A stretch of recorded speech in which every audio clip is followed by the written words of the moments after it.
50대, 60대, 당신의 순 자산이 평균 이하라면 은퇴는 불가능하다. 지금 당장 확인해야 할 현실. 안녕하세요, 여러분. 오늘은 조금 무겁지만 꼭 짚고 넘어가야 할 이야기를 하려고 합니다. 바로 50대, 60대 순 자산과 은퇴에 관한 이야기입니다. 많은 분들이 은퇴를 꿈꾸며 열심히 일하고 계시지만 과연 우리의 순 자산이 평균 이상이어야만 안정적인 은퇴가 가능할까요? 이 질문에 대한 답을 구체적인 사례를 통해 풀어가 보겠습니다. 1. 평균 이하의 순 자산, 은퇴를 방해하는 현실. 먼저 현실을 직시해야 합니다. 많은 사람들이 50대와 60대에 접어들면 은퇴를 준비하죠. 하지만 여기서 중요한 건 준비의 양이 아닌 질입니다. 한국의 50대와 60대가 가진 순 자산 평균을 보면 적어도 3억 원에서 5억 원 사이에 머무르는 경우가 많습니다. 물론 이 자산이 있으면 괜찮다고 생각할 수 있지만 문제는 이 자산의 대부분이 부동산에 묶여 있다는 사실입니다. 씨의 이야기를 들어볼까요? 그는 58세의 직장인으로 자녀 2명의 대학 학비를 모두 지원하며 성실히 살아왔습니다. 그의 순 자산은 약 4억 원, 그러나 그중 3억 5천만 원이 아파트에 묶여 있습니다. 결국 은퇴 후 사용 가능한 현금성 자산은 5천만 원에 불과했습니다. 이 정도 자산으로는 월 100만 원의 생활비를 감당하기조차 어렵습니다. 씨는 결국 아파트를 담보로 대출을 받아야 했고 은퇴 이후에도 대출 상환을 위해 아르바이트를 병행하고 있습니다. 이렇듯 순 자산의 대부분이 부동산에 묶여 있다면 안정적인 은퇴 생활을 유지하기 힘들다는 점을 기억해야 합니다. 2. 자산 축적의 시기를 놓치면 큰 위기가 온다. 50대가 되면 은퇴를 준비해야 한다는 건 누구나 알고 있습니다. 하지만 40대와 달리 50대에는 자산을 늘리기가 훨씬 어렵습니다. 은퇴를 앞두고 있는 시기이기 때문에 안정적인 투자를 해야 하는데 과거의 투자 실패나 과소비로 인해 부채가 남아있는 경우 그 부담은 몇 배가 됩니다. B씨는 54세에 퇴직금을 받고 은퇴를 준비했지만 자녀 교육비와 결혼 자금에 자산의 대부분을 썼습니다. 그는 남은 돈으로 주식 투자를 시도했지만 안정적인 투자를 고민하기보다는 빠르게 돈을 벌고 싶다는 마음에 큰 손실을 보았습니다.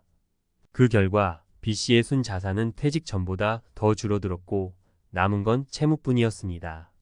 이렇듯 50대와 60대에는 자산 축적의 기회가 제한적이라는 것을 명심하고 현명한 재정 관리가 필요합니다. 3. 미래의 지출을 예측하지 못한 결과. 마지막으로 많은 사람들이 간과하는 부분이 바로 미래의 지출 예측입니다. 50대와 60대에 접어들면 건강관리와 의료비가 예상치 못한 지출로 크게 다가올 수 있습니다. 또한 자녀의 결혼이나 갑작스러운 가족의 도움이 필요할 때도 대비해야 하죠. C씨는 62세의 은퇴자로 은퇴 전에는 적절한 자산 관리를 했다고 생각했습니다. 그는 은퇴 이후에도 안정적인 생활을 유지할 수 있을 거라고 믿었죠. 하지만 갑작스러운 질병으로 인해 병원비가 예상보다 크게 증가했습니다. 그리고 자녀의 결혼 자금으로 목돈을 지출하게 되면서 자산의 절반이 순식간에 줄어들었습니다. 결국 그는 은퇴 이후 생활비를 감당하기 위해 다시 일을 찾아야 했습니다. 결론 은퇴 준비, 지금이 바로 그 시기. 지금까지 50대와 60대의 순 자산 관리 실패로 인해 발생한 3가지 사례를 살펴보았습니다. 여기서 얻을 수 있는 교훈은 분명합니다. 첫째, 부동산에만 의존하지 말고 현금성 자산을 충분히 확보해야 합니다. 둘째, 50대에는 새로운 투자를 시도하기보다는 자산을 안전하게 지키는 것이 중요합니다. 셋째, 미래의 지출을 정확히 예측하고 대비해야 합니다. 이제 은퇴를 준비하는 여러분에게 묻고 싶습니다. 여러분의 순 자산은 충분히 확보되어 있나요? 만약 지금의 자산으로 은퇴를 유지할 수 있을지 의문이 든다면 지금이 바로 그 준비를 시작해야 할 때입니다. 50대, 60대 순 자산 관리의 중요성, 안정적 은퇴를 위한 전문가 조언. 안녕하세요. 이번 전문가 칼럼에서는 앞서 이야기한 50대와 60대의 순 자산 관리에 대해 조금 더 깊이 있는 이야기를 해보려고 합니다. 은퇴 준비는 단순히 저축과 투자로 끝나는 것이 아닙니다. 오히려 그보다 중요한 것은 여러분의 자산을 안정적으로 관리하고 예기치 못한 변수들에 대비하는 것입니다. 오늘은 이러한 맥락에서 꼭 기억해야 할 핵심 사항들을 말씀드리고자 합니다. 1. 은퇴 후의 지출 패턴을 예상하고 준비하라. 은퇴를 준비하는 데 있어서 가장 중요한 점은 은퇴 후의 지출을 정확하게 예측하는 것입니다. 많은 사람들이 은퇴 후에는 생활비가 줄어들 것이라고 막연히 생각합니다. 하지만 실제로는 그 반대의 경우가 많습니다. 건강이 나빠지면서 의료비가 증가하거나 자녀나 가족에게 예상치 못한 지원을 해야 하는 상황이 벌어질 수 있기 때문이죠. 50대에 접어든 D씨는 평생 성실히 일하면서 약 3억 원의 순 자산을 모았습니다. 처음엔 이것만으로 충분히 은퇴할 수 있다고 생각했죠. 그런데 막상 은퇴 후에 큰 병을 앓으면서 예상치 못한 수술비와 약값으로 큰 지출을 하게 되었습니다. 또한 자녀의 결혼 자금까지 지원하게 되면서 남은 자산은 얼마 되지 않았습니다. 은퇴 후에 지출을 막연히 줄어들 거라 생각하고 대비하지 않는다면 큰 위기에 직면할 수 있습니다. 은퇴 후에 예측 가능한 지출 패턴을 정확히 파악하고 여유 자산을 마련해 두는 것이 필요합니다. 2. 부동산에만 의존하는 전략은 위험하다. 한국 사회에서 부동산은 여전히 가장 인기 있는 투자 자산입니다. 하지만 은퇴 준비를 위해 부동산에 모든 자산을 묶어 두는 전략은 매우 위험할 수 있습니다. 자산 대부분이 부동산에 묶여 있다면 급하게 현금이 필요할 때 유동성을 확보하기 어렵기 때문입니다. 또 부동산 시장의 변동성 역시 무시할 수 없습니다. 이 씨는 60대 초반에 서울 아파트 한 채를 보유하고 있었습니다. 그는 부동산 가격이 계속 오를 거라는 믿음으로 주택을 매각하지 않았죠. 하지만 은퇴 후 갑자기 건강이 악화되면서 현금이 필요하게 되었습니다. 결국 집을 팔려고 했지만 당시 부동산 시장이 침체기에 접어들면서 집이 제값에 팔리지 않았고 심지어 매수자를 찾는데도 많은 시간이 걸렸습니다. 그 결과 이 씨는 계획하지 않았던 대출을 받아야 했고 그 이자, 부담으로 인해 생활비는 더 줄어들게 되었습니다. 따라서 부동산만을 전적으로 의존하는 은퇴 전략은 위험합니다. 은퇴를 앞두고 있다면 자산의 일부를 현금성 자산이나 안정적인 금융 상품으로 옮겨 놓는 것이 좋습니다. 이를 통해 갑작스러운 지출 상황에 대비하고 더 안정적인 자산 관리가 가능해질 것입니다. 3. 안전한 투자와 저위험 자산으로 포트폴리오를 재구성하라. 은퇴 시기에는 공격적인 투자보다는 안정적인 투자에 집중하는 것이 중요합니다. 특히 50대와 60대에는 자산을 잃었을 때 회복할 시간이 충분하지 않기 때문에 리스크를 최대한 줄여야 합니다. 하지만 많은 분들이 고수익이라는 달콤한 유혹에 빠져 고위험 투자를 시도하는 경우가 많습니다. FC는 은퇴 직전에 그동안 모아둔 돈으로 주식과 가상화폐에 투자했습니다. 당시 수익률이 높았기 때문에 그는 조금만 더 기다리면 더 큰 이익을 볼 수 있을 것이라는 생각으로 계속해서 투자를 유지했습니다. 하지만 금융시장이 급락하면서 FC의 자산은 순식간에 반토막이 나고 말았습니다. 결국 그는 은퇴 자금을 다시 모아야 하는 상황에 놓였고 은퇴 후에도 계속 일할 수밖에 없었습니다. 은퇴를 앞두고 있는 분들에게 드리고 싶은 조언은 명확합니다. 은퇴 자금을 공격적인 투자에 의존하지 말고 저위험 자산으로 포트폴리오를 재구성하세요. 이는 단순한 안전지대가 아니라 여러분의 은퇴 생활을 안정적으로 유지할 수 있는 가장 확실한 방법입니다. 결론: 성공적인 은퇴를 위해 오늘부터 시작하라. 지금까지 50대와 60대의 순 자산 관리와 은퇴 준비에 대해 3가지 중요한 조언을 드렸습니다. 첫째, 은퇴 후의 지출 패턴을 미리 예상하고 준비하세요. 둘째, 자산을 부동산에만 의존하지 말고 현금성 자산을 확보해 두세요. 셋째, 은퇴 시기에는 저위험 자산과 안전한 투자로 포트폴리오를 재구성하세요. 많은 분들이 은퇴를 준비하면서 고민이 많으실 겁니다. 하지만 오늘 말씀드린 내용을 바탕으로 조금 더 구체적이고 실질적인 준비를 시작해 보세요. 성공적인 은퇴는 먼 미래의 일이 아닙니다. 지금 바로 시작하는 작은 변화가 여러분의 은퇴 생활을 안정적이고 행복하게 만들 수 있습니다. 여러분의 은퇴 준비를 진심으로 응원하며 이번 칼럼을 마치겠습니다. 감사합니다. 퇴사 후 월 300만 원이면 여유로운 중산층 가능할까? 현실적 계산법 공개. 퇴사를 하게 되면 누구나 한 번쯤은 얼마나 있어야 중산층으로 살 수 있을까? 라는 고민을 하게 됩니다. 회사에서 월급을 받으며 생활할 때는 대략적인 수입과 지출이 정해져 있기에 금액 계산이 쉽지만 퇴사 후에는 정기적인 수입이 없어 불안해지기 마련이죠.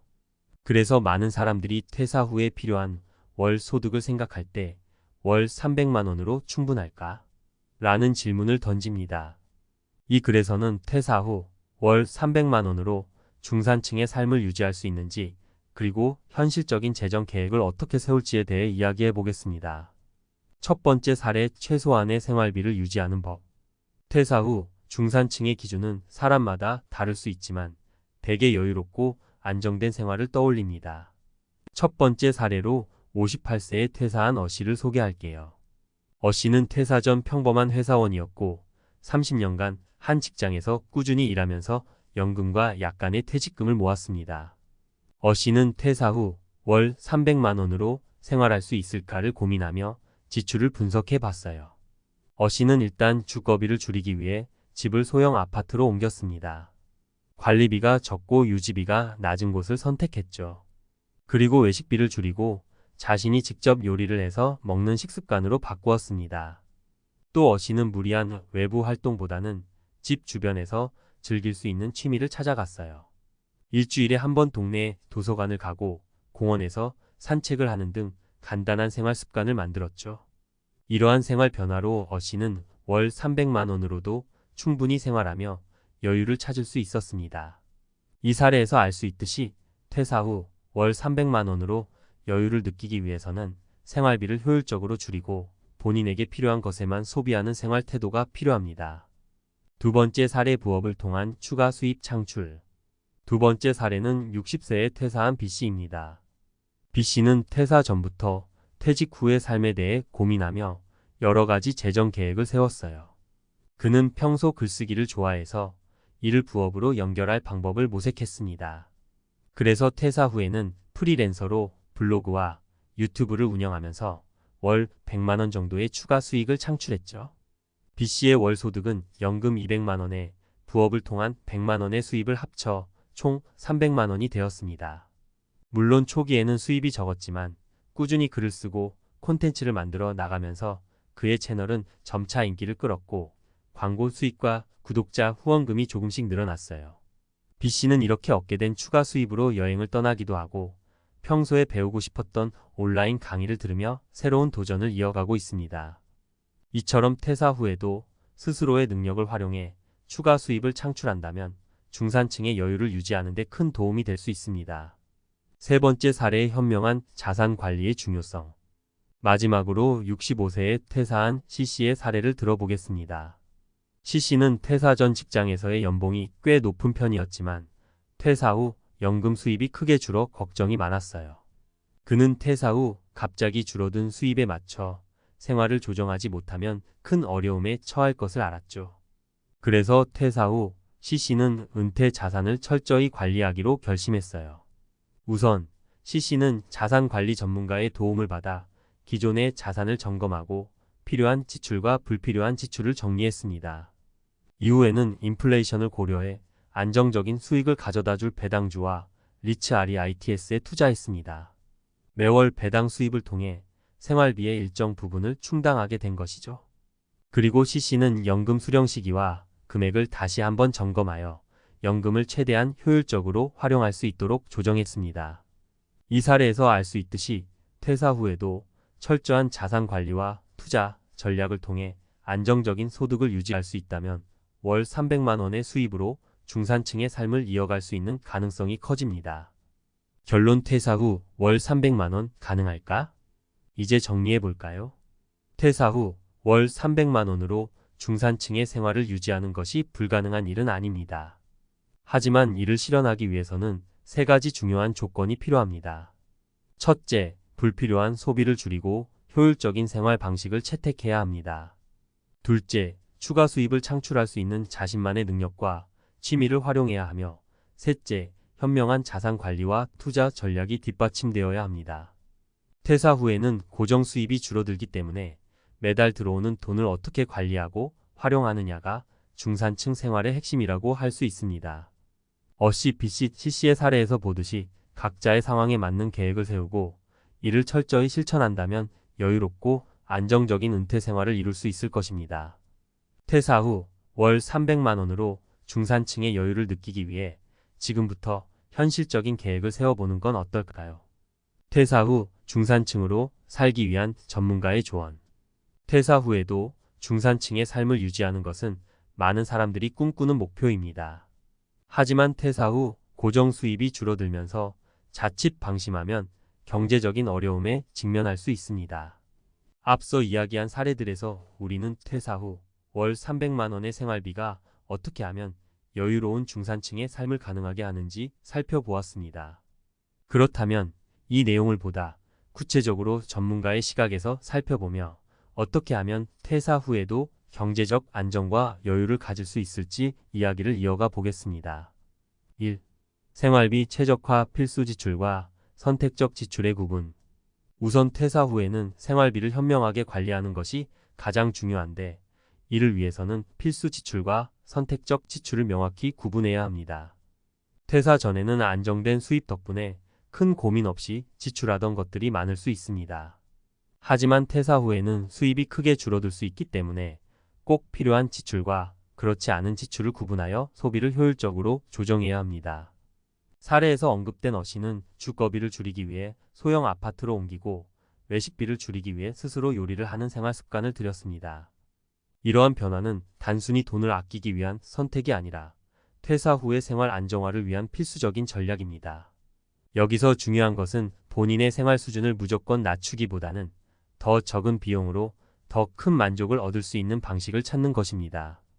예를 들어 공원에서의 산책이나 지역 사회에서 운영하는 무료 프로그램에 참여하는 등 비용이 들지 않지만 풍요로운 경험을 얻을 수 있는 방법을 찾는 것이죠. 2. 부업과 재능 활용 소득 다변화를 위한 전략. 두 번째로 중요한 포인트는 퇴사 후에도 꾸준한 소득원을 만드는 것입니다. 퇴사 후 월 300만 원으로 생활하려면 한 가지 수입원에만 의존하기보다는 여러 가지 수입원을 통해 경제적인 여유를 만들어야 합니다. 앞서 사례에서 본 B씨는 퇴사 후 자신이 좋아하는 글쓰기를 활용해 부업을 시작했습니다. 이는 단순히 돈을 벌기 위한 선택이 아니라 자신의 재능과 취미를 통해 경제적 가치를 창출하는 방법이기도 합니다. 전문가의 시각에서 볼 때 퇴사 후에는 자신이 잘할 수 있는 일을 기반으로 부업을 시작하는 것이 좋습니다. 여기서 중요한 것은 수익성이 높은 일을 찾기보다는 자신이 꾸준히 즐길 수 있는 일을 선택하는 것입니다. 퇴사 후의 부업은 시간과 에너지를 스스로 조절할 수 있는 유연함이 큰 장점이기 때문에 경제적인 이익과 동시에 심리적인 만족을 얻을 수 있습니다. 예를 들어 평소 요리에 관심이 많다면 유튜브 채널을 개설해 요리법을 공유하거나 재능 기부 활동을 통해 무료 강좌를 진행할 수도 있습니다. 이를 통해 점차 작은 수익을 만들고 동시에 자신의 삶에 의미를 더하는 것이죠. 전문가들은 퇴사 후의 부업은 돈보다는 의미를 추구해야 한다고 강조합니다. 그래야 지속 가능하며 장기적으로 안정적인 수익을 창출할 수 있기 때문입니다. 3. 자산 관리와 투자의 기본 원칙. 마지막으로 강조하고 싶은 것은 퇴사 후의 자산 관리와 투자입니다. 퇴사 후에도 경제적 여유를 가지려면 단순히 생활비를 줄이는 것뿐만 아니라 자산을 효율적으로 관리해야 합니다. CC의 사례에서 보았듯이 퇴사 후에도 안정적인 소득을 만들기 위해서는 철저한 자산 관리와 투자 전략이 필요합니다. 자산 관리 전문가들은 퇴사 후의 자산 관리는 다음의 세 가지 원칙을 따르라고 조언합니다. 첫째, 안정적인 투자 상품을 선택하라는 것입니다. 이는 퇴사 후 불확실한 수익을 기대하기보다는 안정적으로 배당 수익이나 이자를 받을 수 있는 상품에 투자하는 것이 좋다는 뜻입니다. 대표적인 예로 배당주나 리츠 REITs 등이 있죠. 둘째, 유동성 자산을 확보하라는 것입니다. 예상치 못한 지출이나 경제적 위기에 대비해 언제든지 현금화할 수 있는 유동성 자산을 일정 비율로 유지하는 것이 필요합니다. 셋째, 다양한 자산에 분산 투자하라는 것입니다. 이는 자산의 위험을 분산하여 한 곳에 모든 돈을 집중하지 않도록 하는 기본적인 투자 원칙이기도 합니다. 전문가의 조언. 퇴사 후에도 삶의 질을 유지하는 법. 전문가들은 퇴사 후에도 중산층의 삶을 유지하기 위해 다음과 같은 조언을 합니다. 첫째, 퇴사 후의 생활 수준을 지나치게 낮추지 말라는 것입니다. 중요한 것은 비용을 아끼면서도 삶의 질을 높이는 방법을 찾는 것이죠. 예를 들어 비용을 아끼면서도 다양한 경험을 즐길 수 있는 지역 사회 프로그램을 찾아 참여해보는 것입니다. 둘째, 추가 소득을 만들기 위해 자신의 재능을 활용하라는 것입니다. 부업을 통해 경제적 수익을 얻을 수 있는 기회를 찾고 동시에 새로운 도전을 통해 성취감을 느끼는 것이 중요합니다. 셋째, 자산 관리를 통해 안정적인 소득원을 유지하는 전략을 세우라는 것입니다. 투자에 대한 지식이 부족하다면 전문가의 도움을 받거나 기본적인 투자 지식을 학습해 안정적인 투자 상품을 선택해야 합니다. 퇴사 후 월 300만 원으로 중산층의 생활을 유지할 수 있을까라는 질문에 대한 답은 결국 계획에 달려 있다는 것으로 귀결됩니다. 어시 BCTC의 사례에서 알 수 있듯이 자신의 상황에 맞는 현실적인 계획을 세우고 실천한다면 퇴사 후에도 여유로운 중산층의 삶을 유지할 수 있을 것입니다. 중요한 것은 단순히 비용을 줄이기 위한 절약보다는 생활비의 효율적인 관리와 추가 수입 창출, 그리고 현명한 자산 관리라는 세 가지 조건을 균형 있게 고려하는 것입니다. 이러한 전략들을 현실적으로 고려한다면 퇴사 후에도 여유로운 중산층의 삶을 충분히 누릴 수 있을 것입니다. 무엇보다 중요한 것은 자신의 재정 상태와 생활 방식을 정직하게 점검하고 그에 맞는 계획을 세우는 일입니다. 퇴사 후 삶의 목표는 단순한 생존이 아니라 안정과 만족을 동시에 추구하는 것이니까요. 이러한 점을 염두에 두고 지금부터 현실적인 계획을 세워보세요. 퇴사 후에도 중산층의 삶을 유지하는 일은 결코 멀리 있는 꿈이 아닙니다. 은퇴를 준비하면서 많은 사람들이 안정적인 수익을 기대하며 다양한 투자처를 찾습니다. 그 중에서도 S&P 500 ETF는 과거 몇 년간 안정적이고 높은 수익률을 보여주며 많은 이들의 관심을 끌었습니다.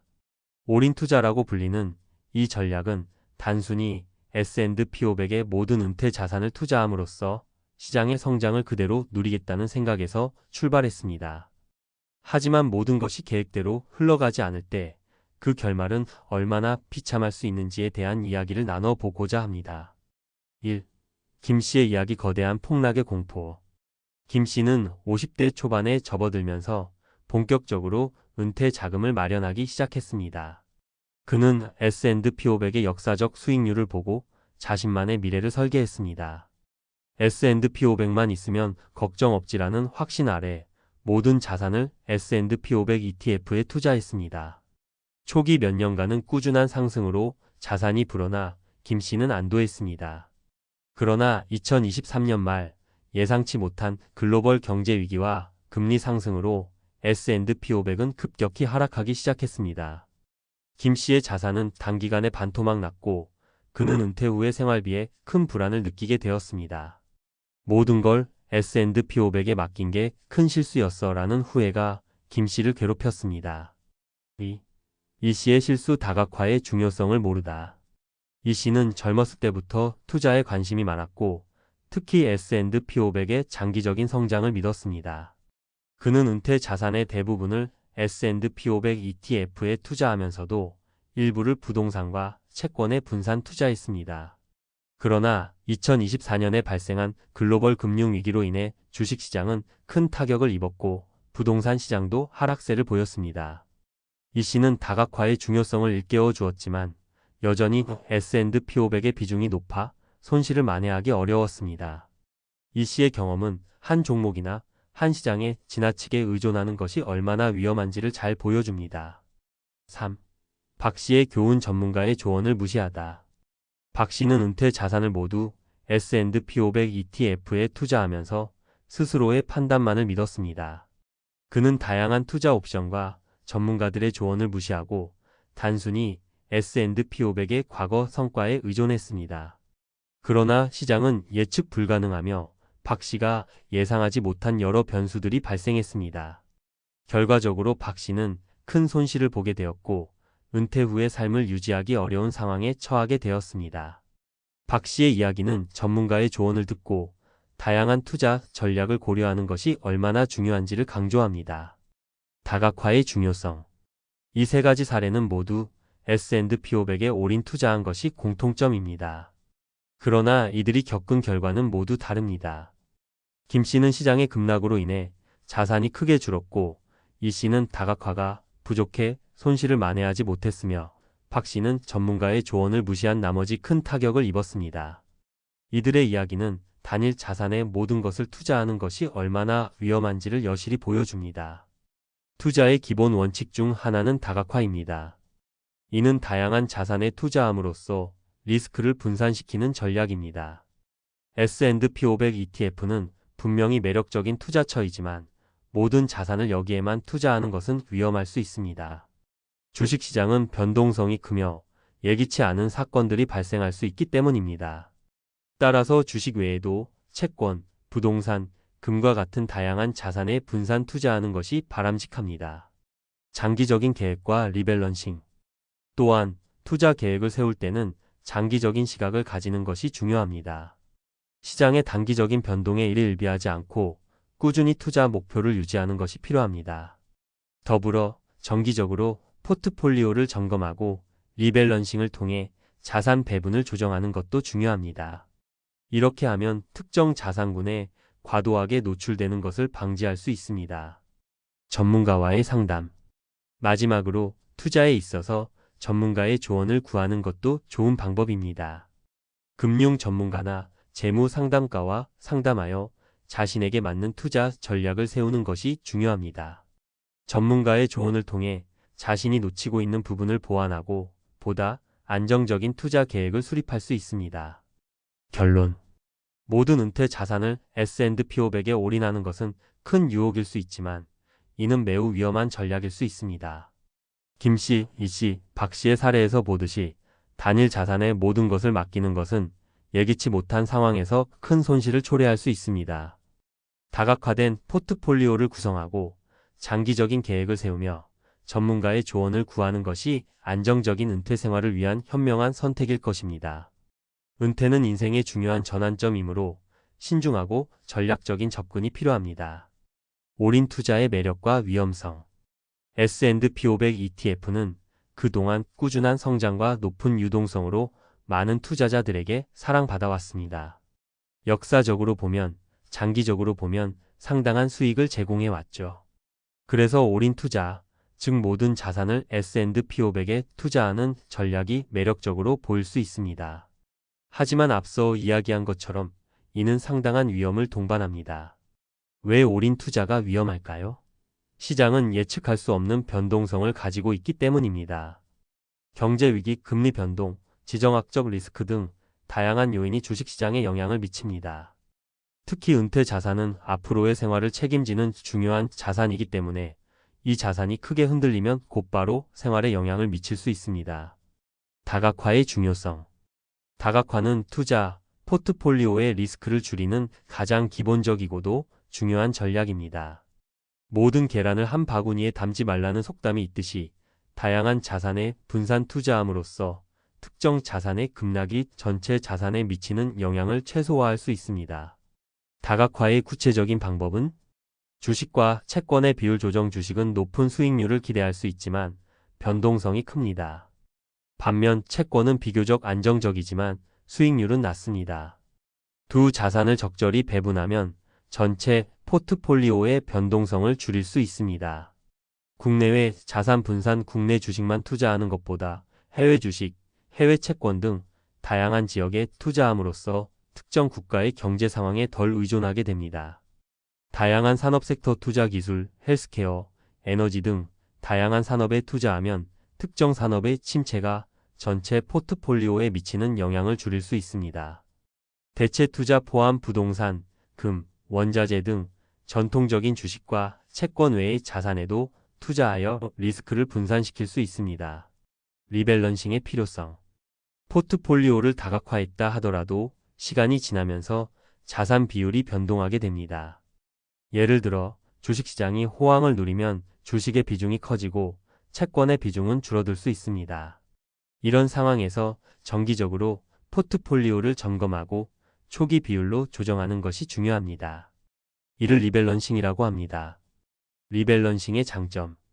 리스크 관리. 특정 자산의 비중이 지나치게 커지는 것을 방지하여 전체 포트폴리오의 리스크를 관리할 수 있습니다. 수익 극대화. 고수익 자산의 비중을 줄이고 저수익 자산의 비중을 늘려 전반적인 수익률을 안정화할 수 있습니다. 감정적 투자 방지. 시장의 단기 변동성에 감정적으로 반응하지 않고 계획된 대로 투자 전략을 유지할 수 있습니다. 장기적인 투자 계획 수립. 은퇴 자산 관리는 단기적인 성과에 집중하기보다는 장기적인 시각에서 접근하는 것이 중요합니다. 다음은 장기적인 투자 계획을 세우는 데 도움이 되는 몇 가지 팁입니다. 명확한 목표 설정. 은퇴 후 필요한 생활비, 목표 은퇴 연령, 예상 수명 등을 고려하여 구체적인 목표를 설정하세요. 위험 허용 범위 이해. 자신의 위험 감수 성향을 파악하고 이에 맞는 투자 전략을 수립하세요. 은퇴가 가까워질수록 리스크를 줄이는 방향으로 포트폴리오를 조정하는 것이 일반적입니다. 정기적인 점검과 조정. 경제 상황, 개인의 재정 상태, 목표 변화 등에 따라 투자 계획을 정기적으로 점검하고 조정하세요. 비상 자금 마련. 예기치 않은 상황에 대비해 비상 자금을 별도로 마련해 두는 것이 중요합니다. 이는 포트폴리오의 일부를 현금이나 단기 투자 상품에 보유하는 것을 의미할 수 있습니다. 전문가의 조언을 구하기. 투자는 복잡하고 개인의 상황에 따라 최적의 전략이 달라질 수 있습니다. 따라서 금융 전문가나 재무 상담가와 상담하는 것이 현명한 선택일 수 있습니다. 전문가의 조언을 통해 자신에게 맞는 투자 전략을 세우고 현재의 포트폴리오를 점검받는 것이 중요합니다. 전문가 상담의 장점. 객관적인 시각 제공. 자신의 감정이나 편견에서 벗어나 객관적인 시각에서 투자 전략을 수립할 수 있습니다. 맞춤형 전략 수립. 개인의 재정 상황, 목표, 위험 감수 성향에 맞는 맞춤형 투자 전략을 제안받을 수 있습니다. 최신 정보 제공. 금융시장의 최신 동향과 정보를 바탕으로 최적의 투자 결정을 내릴 수 있습니다. 결론. 현명한 은퇴 자산 관리의 길. 모든 은퇴 자산을 S&P 500에 올인하는 것은 매력적인 전략처럼 보일 수 있지만 이는 상당한 위험을 내포하고 있습니다. 김씨, 이씨, 박씨의 사례에서 보듯이 단일 자산에 의존하는 것은 예기치 못한 상황에서 큰 손실을 초래할 수 있습니다. 대신 다각화된 포트폴리오를 구성하고 정기적인 리밸런싱을 통해 리스크를 관리하며 장기적인 시각에서 투자 계획을 세우는 것이 안정적인 은퇴 생활을 위한 현명한 선택입니다. 또한 금융 전문가와의 상담을 통해 자신의 상황에 맞는 최적의 투자 전략을 수립하는 것도 중요합니다. 은퇴는 인생의 중요한 전환점이므로 신중하고 전략적인 접근이 필요합니다. 오늘 말씀드린 내용들이 여러분의 은퇴 자산 관리에 도움이 되길 바랍니다. 항상 신중하게 그리고 현명하게 투자하시길 바랍니다. 감사합니다. 퇴직만 하면 세상 고민이 다 끝날 줄 알았어요. 근데 그때부터였어요. 진짜 고민이 시작된 건 60대 초반의 김 부장님이 제 앞에서 한숨을 내쉬며 한 말입니다. 평생을 한 회사에 바쳐오고 명예롭게 퇴직만 하면 인생 이막이 꽃길일 줄 알았대요. 출근 스트레스도 없고 상사 눈치도 안 보고 회의실에서 괜히 시간만 끄는 일도 없을 거라고. 근데 막상 퇴직하고 나니 매일 아침 그가 느끼던 출근해야 할 이유가 사라진 겁니다. 사실 이 이야기는 김 부장님만의 이야기가 아닙니다. 은퇴를 준비하시는 분들 혹은 이미 은퇴하신 분들이라면 이 공허함과 당혹스러움을 어느 정도 공감하실 거예요. 오늘은 바로 그 퇴직 후 예상치 못한 변화에 대해 현실 사례를 바탕으로 이야기해 보려 합니다. 그리고 어떻게 하면 이 시간을 두려움의 시간이 아닌 자유의 시간으로 바꿀 수 있을지 전문가적인 시각으로도 풀어드릴게요. 사례 1. 30년 직장 생활 끝에 찾아온 무력감. 60대 김 부장님의 이야기. 김 부장님은 대기업 생산관리팀에서 30년 넘게 근무하셨습니다. 매일같이 공장 라인과 회의실을 오가며 직원들 관리, 생산계획, 목표 실적 보고까지 수많은 일을 해내셨죠. 그런데 퇴직하던 날 팀원들이 준비한 꽃다발을 받고 집에 돌아와서야 깨달았대요.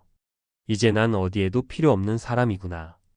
퇴직하고 나면 회사에서의 지위가 곧 없음이 되니까요. 퇴직 후 3개월 동안은 아침에 무조건 6시에 일어났대요. 그게 30년 동안 몸에 밴 습관이니까요. 그런데 문제는 일어나서 할 일이 없다는 거였어요. 아내는 출근하고 자식들은 독립했거나 바쁘고 친구들은 아직 다 퇴직한 것도 아니니 연락도 뜸하고 그렇게 하루 종일 TV를 보며 시간을 보내다 보니 자괴감이 들고 무력해졌다고 해요. 내가 지금 이렇게 살아도 되나? 이 말을 들을 때 저도 모르게 마음이 먹먹해졌습니다. 퇴직하면 자유만 기다리고 있는 게 아니라는 걸 이 한 문장이 보여주더라고요. 사례 2. 퇴직 후 의외의 관계 단절 59세 오 과장님의 이야기. 또 다른 분은 59세에 퇴직하신 오 과장님입니다. 오 과장님은 사람 만나는 걸 좋아하는 팀에서도 분위기 메이커로 불리던 분이었어요. 회식 자리에서도 늘 농담 던지고 후배들 결혼식에도 빠짐없이 참석하고 동호회 활동도 열심히 하셨죠. 그런데 퇴직 후 딱 1년이 지나니 연락이 거의 끊겼다고 합니다. 내가 회사를 다닐 때는 전화 한 통이면 다들 만나자고 하고 팝도 먹었는데 이제는 내가 전화하면 다들 바빠. 그리고 사실 나도 눈치가 보이더라고. 아무리 친하던 후배라도 이제는 조직에 속해 있지 않으니 전직 과장님으로만 기억될 뿐 일상적인 연락 대상이 되지 않는다는 현실. 처음엔 섭섭했지만 오 과장님은 이렇게 말씀하셨어요. 결국 내 인간관계의 90%가 회사 중심이었더라고. 나라는 사람을 좋아한 게 아니라 내 직급과 역할이 필요했던 거지. 이 깨달음이 오 과장님께는 굉장히 큰 충격이었다고 합니다. 사례 3. 퇴직 후 불안한 경제 현실 61세 박 대리님의 이야기. 마지막 사례는 박 대리님입니다. 박 대리님은 공기업에서 33년 근무하시고 61세에 퇴직하셨는데 주변에서 다들 공기업이면 연금도 충분하잖아라고 부러워했대요. 실제로 국민연금과 퇴직연금 합치면 월 190만 원 정도 나오신다고 해요. 그런데 문제는 퇴직 전 마지막 월급이 430만 원이었기 때문에 생활 수준을 확 줄이기가 쉽지 않다는 것이었어요. 월세 안 내고 대출도 없으니 괜찮겠지 했는데 내가 벌던 돈이 줄어드니 카드값만 봐도 불안해. 마트 가서도 아내 눈치 보고 여행 한번 가자고 말 꺼내는 것도 조심스러워졌어. 박 대리님은 퇴직 후 첫 1년 동안 매일 가계부를 보며 초조해했고 아내와의 대화도 줄어들었다고 합니다. 경제적 여유가 없으면 마음의 여유도 사라진다는 걸 박 대리님의 표정에서 느낄 수 있었습니다. 전문가 인사이트 왜 이런 변화가 올까? 많은 심리학자와 은퇴 설계 전문가는 이렇게 말합니다. 퇴직은 단순한 직장 종료가 아니라 정체성 상실의 시작일 수 있다. 평생을 한 직장에서 팀장, 과장, 선배로 불리며 살아온 사람에게 사회적 지위가 사라지는 것은 생각보다 훨씬 큰 심리적 충격이 됩니다. 게다가 소득의 감소는 단순한 숫자 문제가 아니라 내가 가족을 책임질 수 있는 사람인가라는 존재, 가치의 문제로 이어지죠. 또한 퇴직 후 인간관계 단절은 자연스러운 현상입니다. 회사 중심으로 형성된 관계망은 회사 퇴직과 함께 흐릿해지기 때문입니다. 이를 대체할 수 있는 새로운 커뮤니티 활동이나 동호회, 봉사활동, 재취업 같은 사회적 역할이 필요합니다. 마지막으로 경제적 측면. 은퇴 후 필요한 생활비는 의외로 줄지 않습니다. 오히려 병원비, 부모님 부양, 자녀 결혼, 주택 보수 등으로 예상치 못한 지출이 계속 발생하죠. 따라서 퇴직 전에 최소 1년 이상은 은퇴 후 예상 지출과 수입을 시뮬레이션하며 준비해야 합니다. 퇴직 후 삶 이렇게 대비하세요. 정체성을 일에서만 찾지 않기. 퇴직 전부터 취미, 자격증, 봉사활동 등 다양한 사회적 역할을 만들어 놓으세요. 인간관계 다변화하기. 회사 밖의 친구, 동호회, 종교 모임, 학습 모임 등 새로운 인간관계를 조금씩 만들어두는 것이 중요합니다. 현실적인 경제 시뮬레이션. 퇴직 전 1년간 은퇴 생활비 모의 생활을 해보세요. 수입이 줄어드는 감각을 미리 체험하면 불안이 줄어듭니다. 마무리하며 퇴직은 끝이 아닙니다. 하지만 준비 없이 맞닥뜨리면 오늘 소개한 김 부장님, 오 과장님, 박 대리님처럼 당혹스러운 변화를 경험하게 될 가능성이 높습니다. 그분들이 한결같이 하시던 말이 있어요. 퇴직 후 삶은 누구도 대신 살아주지 않아. 그러니까 더 빨리 준비할 걸. 이 문장을 오늘 이 글을 읽는 여러분 마음속에도 깊게 새기셨으면 좋겠습니다. 그리고 지금부터라도 작은 준비를 하나씩 시작해 보세요. 은퇴 후의 삶이 공허한 시간이 아니라 정말로 자유의 시간이 될 수 있도록요. 퇴직 후 삶의 변화에 대해 앞서 사례와 감정 위주로 이야기했는데요. 이제는 좀 더 구체적으로 어떻게 준비하고 극복할 수 있을지 실질적인 방법들을 짚어볼게요.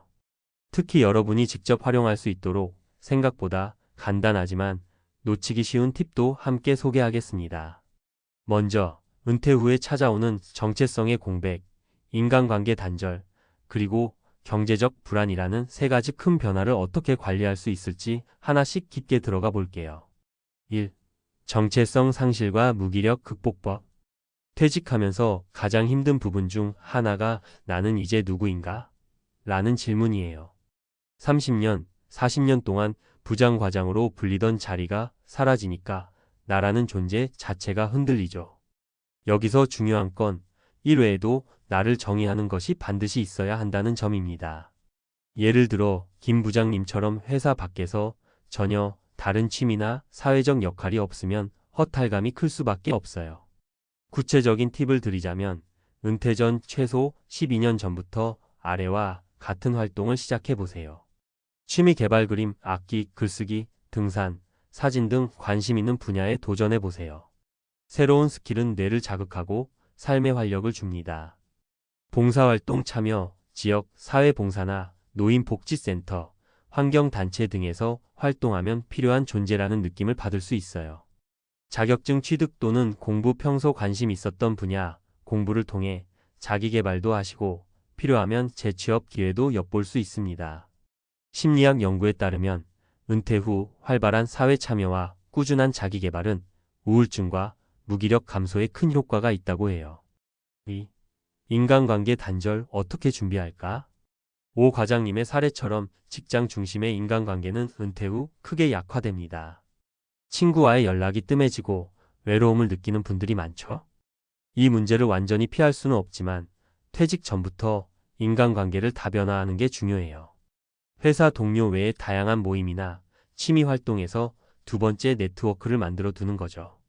활용할 수 있는 방법은 다음과 같습니다. 동호회, 지역 모임 가입 등산, 독서, 음악, 스포츠 등 관심 분야의 모임에 가입해 보세요.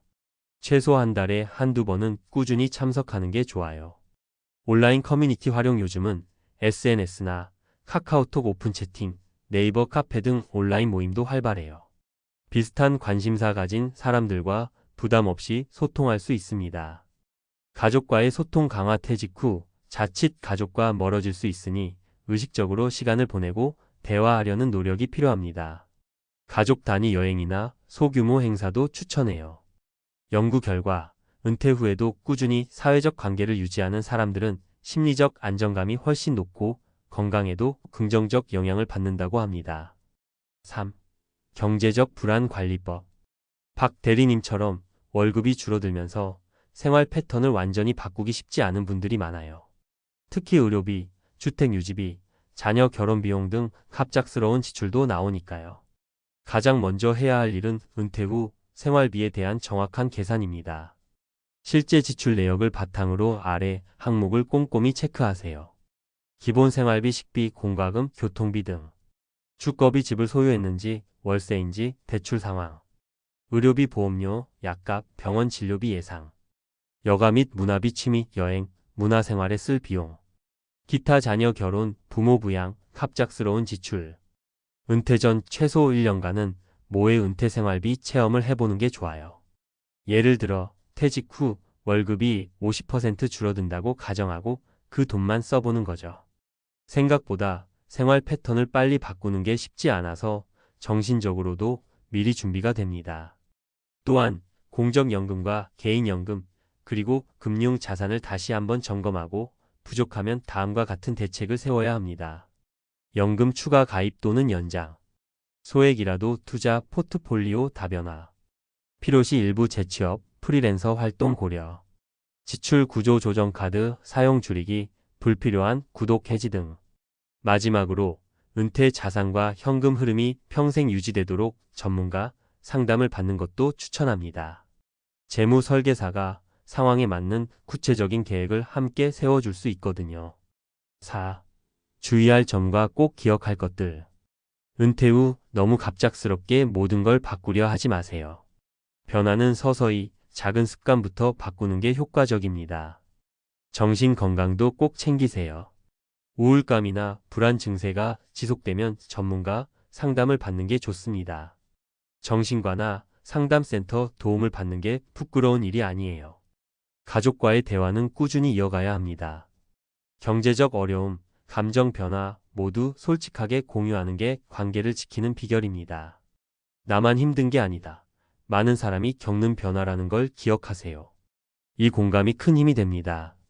마치며 퇴직은 삶의 큰 전환점이지만 어떻게 준비하고 맞이하느냐에 따라 결과는 천차만별입니다. 오늘 말씀드린 구체적인 방법들 취미 개발, 인간관계 확장, 철저한 재무 준비 3가지만 꾸준히 신경 써도 퇴직 후 공허함과 불안을 훨씬 줄일 수 있어요. 무엇보다 중요한 건 준비하는 자세입니다. 그리고 그 준비는 결코 혼자가 아니에요. 가족, 친구, 전문가와 함께 조금씩 나아가다 보면 퇴직 후 삶도 충분히 행복하고 보람찬 시간이 될 수 있다는 점 꼭 기억하세요. 혹시 이 부분에서 더 궁금한 점 있으면 언제든 물어봐 주세요. 현실에 딱 맞는 조언과 방법을 계속 알려드릴게요.